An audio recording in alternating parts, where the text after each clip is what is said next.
Bueno, pues nada, lo dicho, gracias por la presentación, Miguel Ángel, gracias a todos vosotros, un montón de amigos y de conocidos por aquí, gracias por venir a darnos calor a esta primera vez que venimos a este nuevo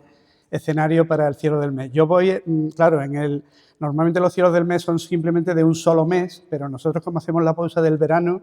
pues me toca presentar 2 meses, julio y agosto, y por eso vamos a ir un poco deprisa para dejar tiempo. En fin, he ido solo a lo más imprescindible y deciros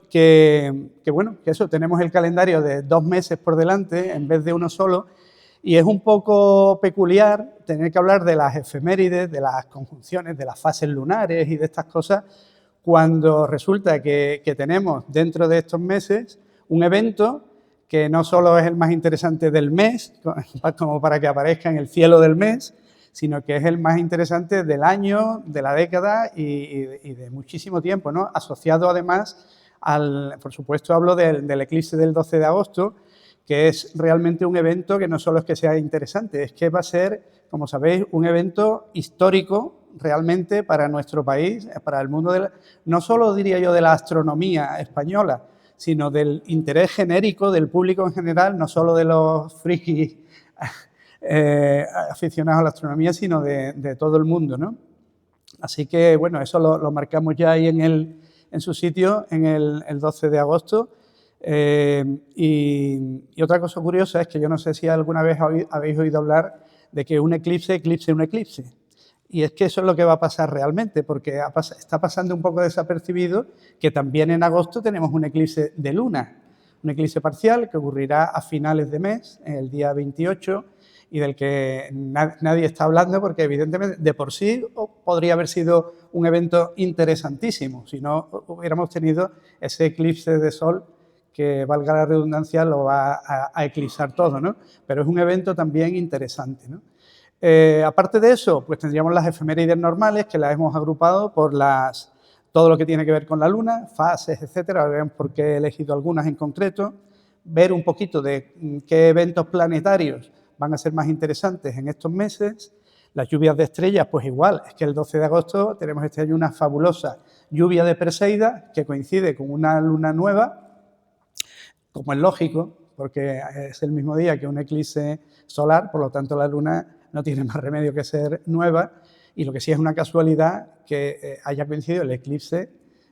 con la noche de las Perseidas, ¿no? O sea que va a ser un día genial, ¿no? Veremos los pasos de la Estación Espacial Internacional, solo los de julio, no nos atrevemos a dar los de agosto por la variabilidad que pueden tener esas predicciones. Ya dentro de un mes, aunque no tengamos una reunión como esta, sí publicaremos en nuestras redes los pasos de la Estación Espacial Internacional, y he dejado el eclipse solar para lo último, porque conecta con la ponencia de Ernesto y con la sorpresa a la que se refiere después José Manuel, que va a ser un buen final para el día de hoy, ¿no? Así que ese es lo que vamos a ver. En cuanto al eclipse, en realidad hemos visto ya a lo largo de estos últimos meses charlas por doquier, ¿no? Así que me voy a limitar, al ser estas las efemérides, a informaciones prácticas para el eclipse. Así que un poco esa es la presentación de lo que os quiero comentar, ¿no? Empezando por la luna, por representar rápidamente las fases lunares. Bueno, pues ahí tenéis, ahora mismo estamos camino de la luna llena, que caerá todavía en este mes de junio en el que estamos, pues ahí tenéis las menguantes nuevas, crecientes y llenas del mes de julio, que yo destacaría simplemente en relación con las fases lunares, que esta luna nueva que vamos a tener a mediados de julio ya nos permite, estamos entrando en buena época para la Vía Láctea. Así que en este mes, a mediados de julio, ya entrada la noche, tenemos a la Vía Láctea formando un arco, y a medida que avanza la noche o las semanas se irá elevando y poniendo vertical, pero para quien quiera sacar una fotografía de la Vía Láctea bajita, pues ahora mismo es buen momento, aprovechando mediados de mes esa luna nueva que vamos a tener, ¿no? Y en cuanto al creciente, que va a ser por el día 21, pues también lo destaco porque va a coincidir en este creciente de este mes de julio, se visibilizará en el terminador lunar las famosas letras X, esa X lunar, ese juego de claroscuros con 3 cráteres que en algunos, normalmente justo en el cuarto creciente se visibiliza, pero no en todos los meses, y este mes de julio sí es buen momento para ver eso. Después en agosto volvemos a tener las fases lunares características y por supuesto la más importante es la del día 12 de agosto, la luna nueva que tenemos ahí y que por un lado es la tarde-noche del eclipse solar, lo cual no es ninguna casualidad, sino que es una ley física, es lógico que un eclipse solar coincida con la luna nueva, pero lo que sí es casualidad, lo que digo hoy, que esa sea también las Perseidas, porque al ser luna nueva, sabéis que las Perseidas, la variabilidad que tienen de un año para otro es que la luna nos moleste o no para poder verlas, ¿no? Y tener que irnos a un sitio más o menos oscuro para disfrutar de esa lluvia de estrellas. Entonces este año va a ser también la noche ideal para disfrutar de las Perseidas, así que creo que van a ser un centro del mes de agosto en donde la astronomía para el gran público en general, porque las Perseidas siempre llaman a mucha gente, pues van a ser unas fechas espectaculares, ¿no? Bueno, también he marcado ahí, lo tenéis en las hojas que se os han repartido, lo marco así en el calendario para tardar menos, las libraciones norte, sur, este y oeste, que sabéis que son esos ángulos de visión, no son movimientos reales de la Luna, pero sí puntos de vista, de perspectiva, por las cuales a veces podemos ver mejor el lado este, el lado oeste, el norte, el sur. Las he puesto ahí representando la fase lunar en la que van a ocurrir esas libraciones. ¿Por qué? Simplemente por subrayar una cosa. Veis que en el sur pongo una interrogación el día 11, porque muchas veces decimos, libración este, se va a poder ver el mar de las crisis, o este, se va a poder ver el cráter Grimaldi. Bueno, eso dependerá si la fase lunar lo permite, si esa parte de la Luna tendrá luz o no, ¿no? Entonces veis que, por ejemplo, quería simplemente remarcar ese detalle. El día 11 tenemos libración sur, vamos a ver, como si dijéramos un poco más desde abajo la Luna, podemos ver entonces su polo sur, pero ese día el polo sur concretamente no estará iluminado por la luz del sol. Entonces, bueno, que siempre pongamos un poco en solfa lo de vamos a ver tal parte de la Luna, ¿no? La Luna está inclinada o nos aparece inclinada hacia ese lugar, pero no es siempre visible esa zona. Lo mismo ocurre en agosto. He estado viendo las fases lunares de las libraciones y de nuevo el 7 de agosto pues tenemos libración sur, es la cual el polo sur precisamente no es visible. Bueno, seguimos con la Luna. En la órbita de la Luna, no es que sean unos datos muy interesantes, pero bueno, como son 2 meses, pues sobre este gráfico, bueno, sabéis que el perigeo es la distancia más corta en cada órbita,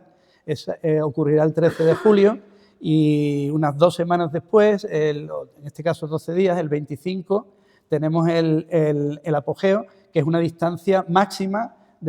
entre la Luna y la Tierra en cada órbita. Si ponemos también las mismas fechas, pero para agosto,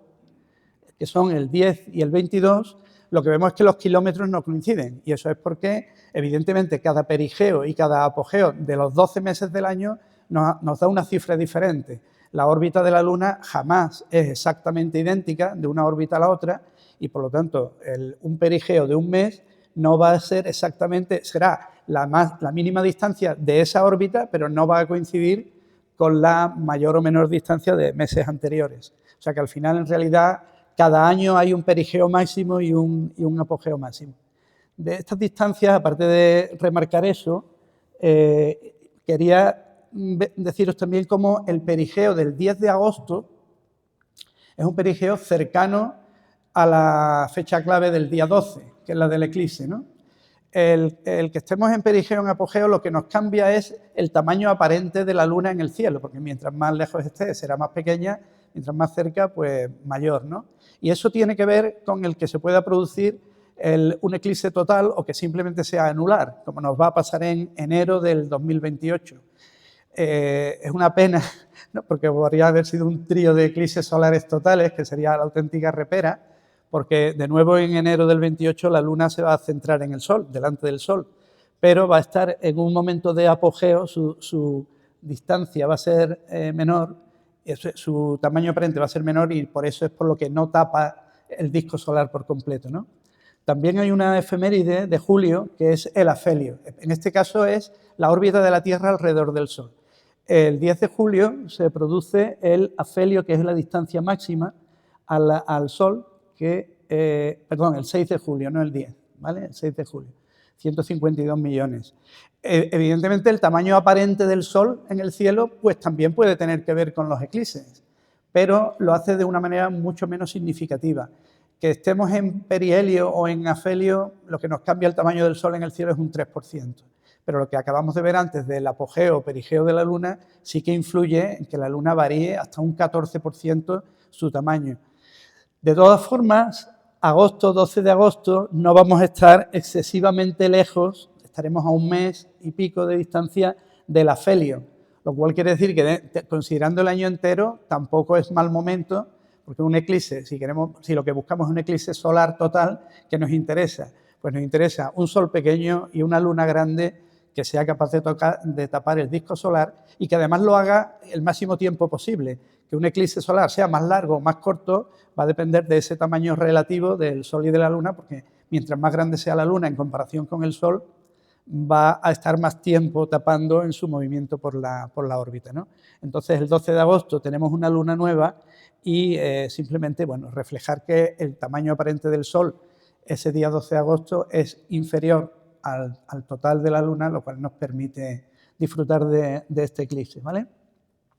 Pasando a las conjunciones, bueno, he reflejado en la pantalla todas esas fechas de julio y de agosto que son las que tenéis en las hojas, pero yo me paro solamente en las que escénicamente me parecen más interesantes de observar y de disfrutar en el cielo, ¿no? En julio, el 11 de julio, tenemos un acercamiento entre la Luna y Urano. Perdonad, ahí está. Pero no es demasiado, son 4,7 grados, aparte Urano no es visible a simple vista, entonces no parece algo súper llamativo, pero lo he reflejado porque lo que me gusta es la escena general del cielo, casi diría que a simple vista, ese día. Ese día porque tenemos las Pléyades arriba, que ya están empezando a salir, ya Tauro empieza a salir por las mañanas un ratito antes de que se haga de día, la Luna va a estar cerca de las Pléyades, ahí abajo está Urano y debajo también está Marte. Entonces está todo como en una misma vertical en el cielo y puede ser un recorrido interesante con unos prismáticos, por ejemplo, empezando por las Pléyades y la Luna, que no tienen pérdida posible, bajando hacia abajo podemos encontrar Urano y un poco más hacia abajo Marte. También tenemos un acercamiento entre la Luna y Venus el día 17 de julio a la puesta de sol, 3 grados. No es tan interesante como los acercamientos de la Luna y Venus que hemos tenido este mes, que han sido preciosos. Habréis visto Venus brillando casi en los cuernos de la Luna, que ha sido una escena muy bonita. No se va a repetir así de bien en julio, pero bueno, no está mal, ¿no? En agosto tenemos un acercamiento a Saturno.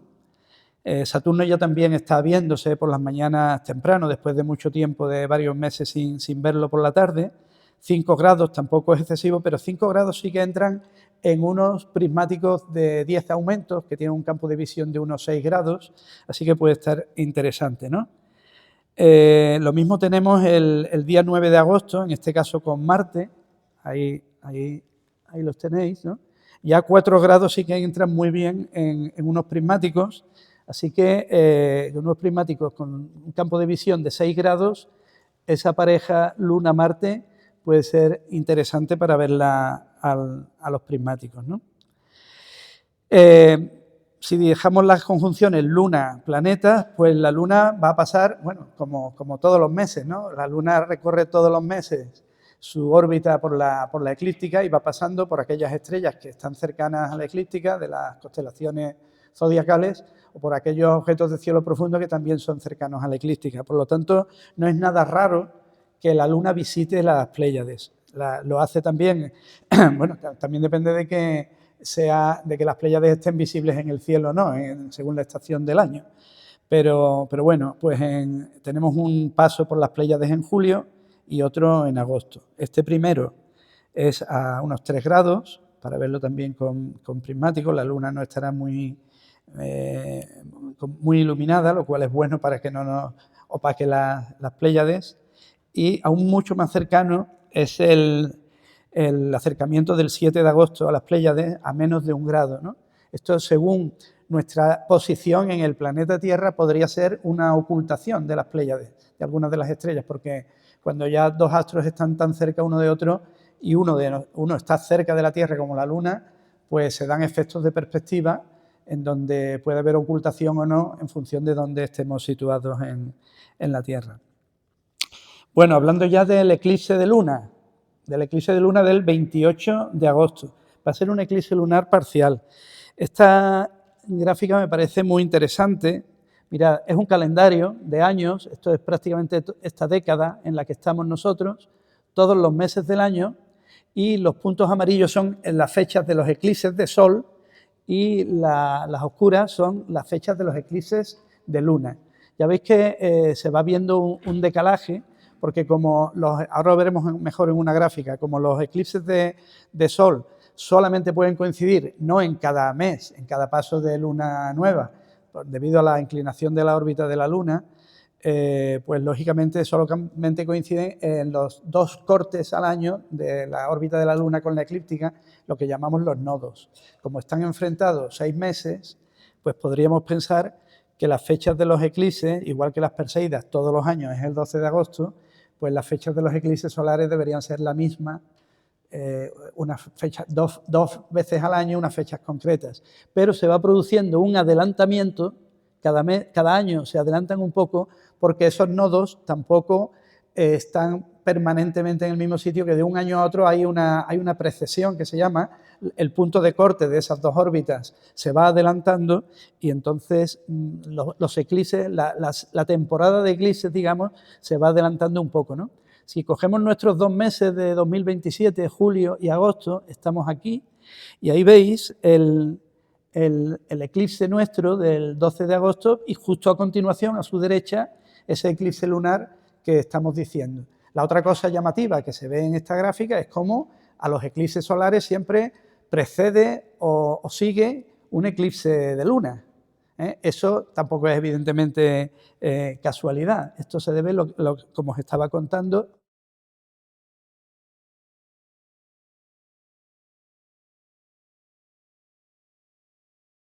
mira, estos son los pasos normales de la Luna en donde no hay eclipses, aquí izquierda y derecha, por esa inclinación de 5 grados de la órbita, y aquí están representados 2 momentos de eclipse separados 6 meses en la órbita, en donde sí que la Luna está pasando por los nodos que corta con la eclíptica y por lo tanto son temporadas de eclipse, por lo que se siguen eso, pues cada unos 6 meses o un poco menos. Pero es que la Luna, como tiene una órbita alrededor de la Tierra de 27 días y pico, puede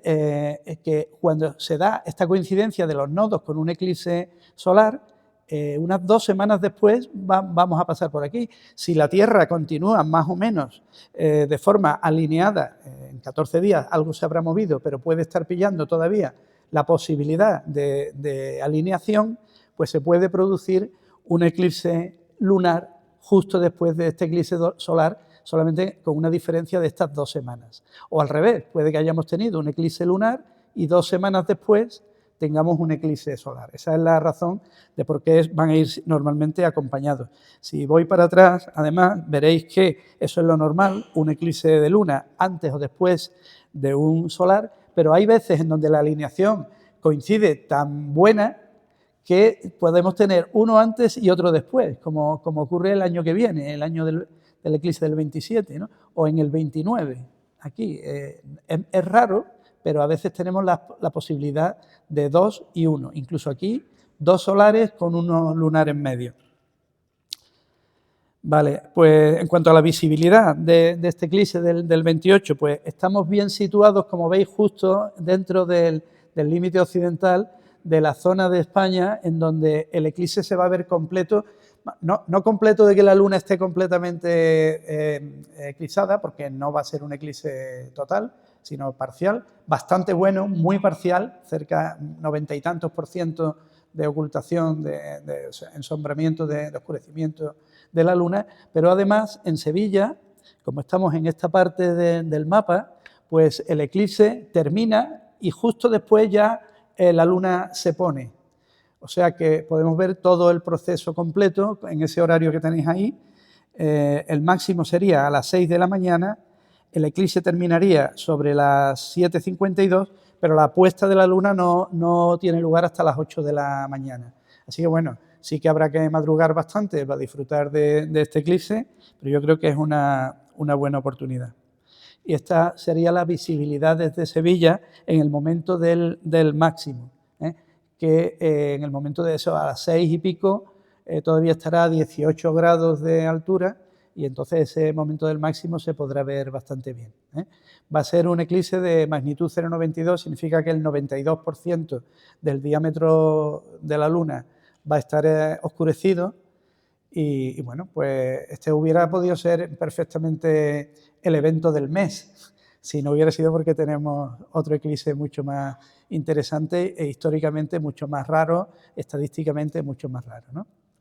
Pasando a las conjunciones planetarias, pues quizá la más interesante sea esta que os presento del 4 de julio. Esta, la verdad es que también podría estar entre los puntos destacados, entre lo que yo subrayaría de todo lo que os estoy contando, porque aunque Urano, ya digo, no es visible a simple vista, pero ahí tenemos una escena curiosa, que os la cuento también. De nuevo podemos tomar como referencia las Pléyades antes de que amanezca. Casi debajo de las Pléyades nos encontramos a Marte, y debajo en Tauro, pues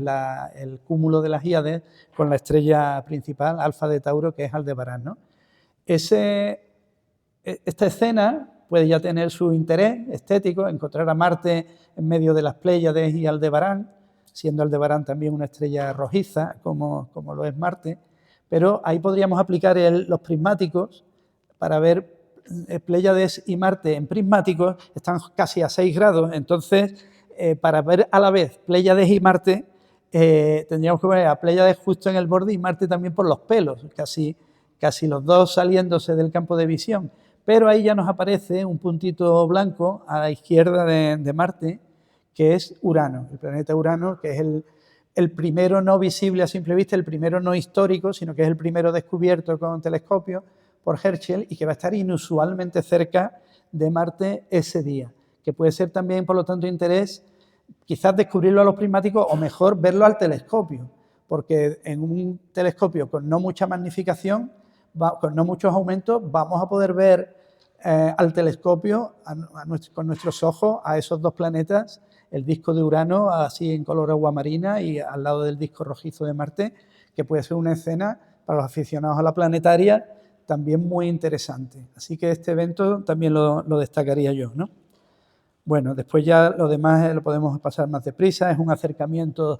de Venus a la estrella Régulo. Régulo es una estrella que está casi en la misma eclíptica, con lo cual es frecuente que planetas y la Luna lo visiten, y está a 1,5 grados el día 8 de julio, en fin, todo esto lo tenéis en los papeles. Después tenemos la visibilidad de Mercurio y de Venus, que son planetas interiores y que hay que esperar, como sabéis, a la máxima separación posible del Sol, lo que llamamos las máximas elongaciones. Tenemos una por la mañana para Mercurio el 12 de agosto y una por la tarde para Venus el día 14, ¿no? Ahí tenéis representada la de Mercurio, debajo de Géminis, al amanecer del día 2, y la de Venus el día 14 al atardecer, ¿vale? Sobre las 10 de la noche. Sobre esto lo que sí os voy a remarcar, un dato curioso, es que, mirad, es una elongación bastante buena de Venus en cuanto a la separación del Sol, 46 grados, eso es un montón. La máxima que puede tener Venus son de 48 grados, entonces una elongación de Venus de 46 grados parece muy buena. Pero sin embargo ahí veis que no estamos viendo a Venus de noche cerrada, aquí está todavía el crepúsculo del Sol, no ha sido como estos meses atrás que hemos disfrutado de un Venus muy brillante en plena noche. Y podríamos decir, bueno, esto podríamos esperar un poco más, pero es que si esperamos un poco más, Venus ya se nos va a ir abajo. ¿Qué es lo que está pasando aquí? Lo que está ocurriendo, si quitamos el horizonte y vemos dónde está el Sol, que ya se ha puesto, es que esos 46 grados son 46 grados bastante horizontales. Entonces es muy diferente que la distancia entre el Sol y Venus sea vertical, con una eclíptica vertical, en este caso la eclíptica está relativamente bastante más tumbada, que puede estarlo, por ejemplo, en primavera, en donde la eclíptica se pone mucho más vertical. Entonces 46 grados en vertical serían magníficos, porque se pone el sol y para que el Venus baje 46 grados se va a hacer bien de noche. Pero cuando la eclíptica se pone tumbada, nos da igual estar lejos del sol, porque se pone el sol y aunque sea lejos del sol, pero al ratito se pone Venus también. Entonces, bueno, es una buena elongación en grados, pero no es el mejor momento del año para las puestas de sol de los planetas, porque hay poco tiempo para verlas, ¿no? Y también tenemos un acercamiento muy curioso, aunque difícil de ver porque hay mucha luz ya del amanecer, entre Júpiter y Mercurio. Mirad, Júpiter lo dejamos de ver ya, está cerca de la conjunción con el Sol y a Júpiter lo estamos dejando de ver en estos días y a mitad de julio ya no podremos ver más a Júpiter hasta que reaparezca cuando pase al otro lado del Sol. Sabéis que el planeta, al pasar al otro lado del Sol, para nosotros visualmente lo que ocurre es que de verlo por las tardes al ponerse el Sol, ahora tenemos un tiempo de desaparición porque está muy cerca del Sol, hasta que de nuevo se separa del Sol, pero por el otro lado, y pasa a ser de vespertino a matutino. Entonces, ya metidos en agosto, Júpiter reaparece, todavía muy tímidamente, porque será muy al amanecer y habrá todavía mucha luz. Faltan meses para que podamos ver a Júpiter otra vez, bien de noche en un cielo oscuro, pero ese día por lo menos hay un acercamiento a Mercurio muy cercano, a menos de 1 grado, que puede ser interesante verlo también. Bueno, yo estoy diciendo aquí una cosa, que es que Júpiter nos dice adiós, ya tardaremos mucho tiempo en ver a Júpiter de noche alto en el cielo, y hay una excepción, he dicho una pequeña mentira, porque hay un día que de repente veremos a Júpiter alto en el cielo, en un cielo oscuro,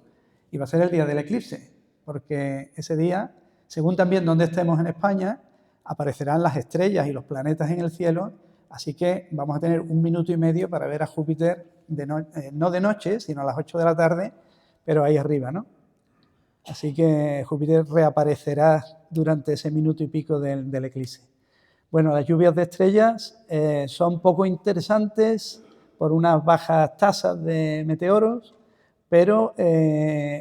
salvo, por supuesto, la mayor de todas, la más famosa del año, que es la de las Perseidas, ¿no? De las 3 primeras, de las de julio, hay una curiosidad, y es que todos los puntos de los que, ¿cómo se llama el punto que la memoria? El radiante, gracias. El radiante de esas lluvias de estrellas, todas las de julio, las de pez austral, Capricornio, Acuario, es una zona del cielo muy cercana, así que se van a estar produciendo por ahí esas lluvias de estrellas, aunque las tasas son muy bajas, pero bueno, quería por lo menos que vierais esa casualidad. Y en agosto, por supuesto, tenemos la de las Perseidas, ¿no? Las Perseidas con el radiante en la constelación de Perseo. Va a ser luna nueva, va a ser una buena oportunidad de ver las Perseidas justo después, como una propina final, después de presenciar el eclipse. Y bueno, están producidas por los restos que quedan de suciedad en las órbitas del cometa Swift-Tuttle. Y he buscado esta gráfica para explicaros el por qué en general cualquier observación de lluvias de estrellas es mejor verlas de la medianoche solar, que ahora mismo en nuestra latitud ocurre a las 2:30 de la mañana en adelante. Es decir, que, hombre, es más normal quedarse de noche cuando anochece a ver las Perseidas a las 11, las 12, las 1 de la noche, pero se produce un mayor número de entradas en la atmósfera desde la medianoche hasta el amanecer, y eso es así en general siempre, o sea que vamos a ver más Perseidas siempre en la segunda parte de la noche que en la primera. ¿Por qué? Pues es por el efecto de rotación de la Tierra. La Tierra en su órbita alrededor del Sol, que está aquí marcada en azul, se encuentra con esa banda de suciedad, de hielo y de roca que ha dejado, de polvo, que ha dejado el paso del cometa, y eso, como siempre se produce en el mismo momento de la órbita, pues siempre vamos a tener las Perseidas el 12 de la noche del 12 al 13 de agosto, el máximo, ¿no? Esta nube en realidad es muy grande, muy amplia, muy difusa, por eso también tenemos Perseidas durante un mes, pero el máximo se produce cuando entramos de lleno en esa nube. Entonces, mirad, aquí tenemos la gente que vive aquí, todavía es de día, está cayendo la tarde, aquí acaba de anochecer y a medida que la Tierra rota nos dirigimos hacia la medianoche solar, el punto más opuesto al Sol, pero claro, el choque se produce por el otro lado de la Tierra, en la dirección en la que nos movemos. Entonces, estamos más expuestos a esa nube de polvo cuando pasemos este punto y sigamos rotando la Tierra hacia el otro lado. Entonces, esta parte es la segunda parte de la noche que está, digamos, más expuesta a esos choques que la primera. Así que es mejor dormir primero y levantarse a las 2 o las 3 de la mañana y seguir viendo las Perseidas. Los pasos de la ISS, ahí los tenéis todos, simplemente los he copiado y os pongo solamente uno que he elegido, el de una magnitud mayor. Esto va a ser un paso muy bueno si no hay nubes, el día 5 de julio, muy metidos ya en la noche, por lo tanto va a brillar muchísimo la ISS, tiene un paso completo desde que sale hasta que se pone por el horizonte, no se opaca no se oscurece por el paso por la sombra de la Tierra, sino que va a ser un paso muy bueno y además va a ser un paso que roza 2 estrellas del Triángulo del Verano, va a pasar muy cerca de Vega, va a pasar muy cerca de Deneb y bueno, pues puede tener la curiosidad este paso, ¿no? Y pasa, como veis, es un paso tan bueno, pues porque pasa casi por nuestra vertical. Así que podemos echar un vistazo al cielo ese día. Y ya simplemente con el tema del eclipse solar, bueno, recordaros que es solo el primero de ese trío ibérico que vamos a tener el 12 de agosto de este año, el 12 de agosto del que viene y el anular del 26 de enero. Sí quería significaros con esta animación de la NASA, que es del año 17, del gran eclipse americano, que el punto de la Tierra en el que coincide la sombra de la Luna, y que por lo tanto es un pequeño punto en comparación con el tamaño del planeta, en el que de verdad se da el eclipse solar, por el movimiento de la Luna, ese punto se mueve. Por lo tanto, el eclipse no se produce en un único punto de la Tierra, sino en lo que llamamos una banda, que está ahí dibujada en rojo, en donde va ocurriendo sucesivamente en distintos momentos. Por lo tanto, siempre vamos a hablar de una banda de totalidad y no solo de un único punto. Fijaros que al final, cuando ya esa sombra es más tangente, como estamos viendo ahí, la sombra se alarga porque estamos en el filo de la Tierra hasta que desaparece ya de nuevo esa sombra en el espacio porque acabamos de entrar en la zona nocturna en la que ya desaparece el eclipse, ¿no? Esa mancha que hemos visto ahí en una animación, la podemos ver en esta foto, que me gusta mucho ponerla porque es un eclipse solar total visto desde la Estación Espacial Internacional. Ahí veis esa mancha que es la sombra de la Luna y que se desplaza a toda velocidad por la superficie de la Tierra, creando un eclipse solar total allá por donde va pasando. Que es el único que vamos a explicar, el de este mes de agosto, fijaros que España es un sitio privilegiado absolutamente y que va a hacer que miles de personas de todo el mundo, cazadores de eclipses especialmente y todo tipo de turistas, vengan aquí a verlo, porque esto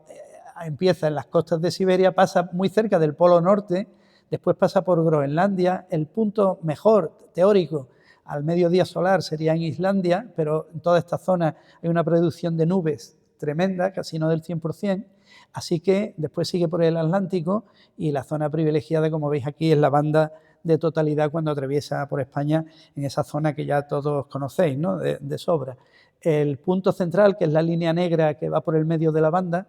es el sitio en donde el eclipse durará un poco más. En esta gráfica del Instituto Geográfico Nacional se ve muy bien que el eclipse va a ser visible siempre que nos pongamos dentro de esa banda, pero dentro de esa banda hay curvas de duración. Mientras más centrado esté, pues puede llegar al minuto 45, que sería el máximo tiempo, pero a medida que te acercas a las zonas limítrofes de la banda, pues va bajando 1 minuto 30, 1 minuto, 40 segundos, y si te pones justo en los límites, pues vas a tener un eclipse solar total, pero que va a durar solo unos 5 segundos, por decir algo, ¿no? También en esta gráfica vemos qué pasa fuera de la banda de totalidad, pues es las zonas en donde el eclipse, como aquí en Sevilla, será un eclipse parcial, ¿veis? 93, 92, nosotros vamos a tener aquí un 95%, ¿no? En las Canarias un 70%, y veis el avance de la sombra de la Luna. Ese horario que tenéis ahí es en tiempo universal coordinado, tenéis que sumarle 2 horas,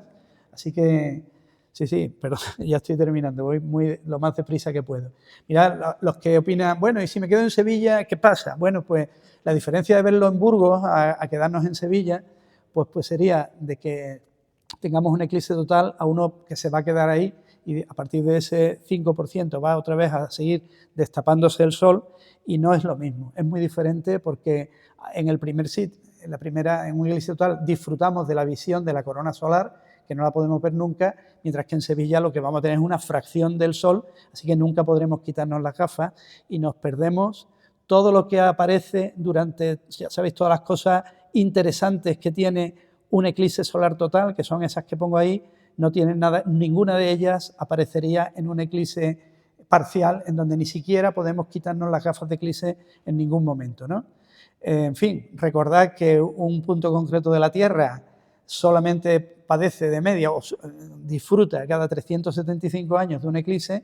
y ese pensamiento en general que estadísticamente es así. Un ser humano promedio nunca va a presenciar en toda su vida un eclipse total de sol, así que esto realmente es una oportunidad de ver estas escenas que solo se producen en el eclipse total y no en el parcial, ¿no? O la sombra de la luna cubriendo gran parte del cielo en mitad del eclipse. Estas son las fases, evidentemente hay una fase también de vuelta a la normalidad después de la fase de totalidad y también deciros por último que la ubicación dentro de esa banda,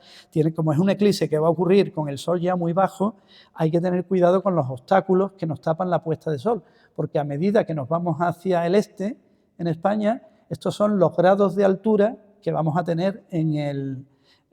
durante el eclipse, así que no es lo mismo ver el eclipse solar desde La Coruña hacia el mar, donde sí que nos van a aparecer Mercurio y Júpiter, a verlo en Palma de Mallorca, en donde se va a ver por los pelos y cuando ocurre el eclipse, pues Júpiter y Mercurio para las Baleares ya se habría puesto, ¿vale? Bueno, últimamente solamente recordaros la necesidad de la protección y os pongo 2 aplicaciones para el móvil que os recomiendo, gratuitas, IGN Eclipse del Instituto Geográfico Nacional y esta de la Universidad de Barcelona, Eclipse Calculator, aunque esté en inglés, es en español. Las 2 son muy buenas, muy recomendables, totalmente gratuitas y el libro en el que me he basado para algunas de estas pantallas, también gratuito, gratuito en su versión digital, lo podéis descargar del Instituto Geográfico Nacional, es muy bueno. Y termino con una frase que siempre pongo porque me gusta mucho, de un cazador de eclipse, no sé, americano o canadiense, David Makepeace, que él dice que la gente espera un eclipse solar total pues como una curiosidad astronómica, pero la gente que lo ve descubre que en realidad aquello es mucho más a nivel emocional, ¿no? Así que por mi parte nada más, muchas gracias y perdonad el tema del retraso.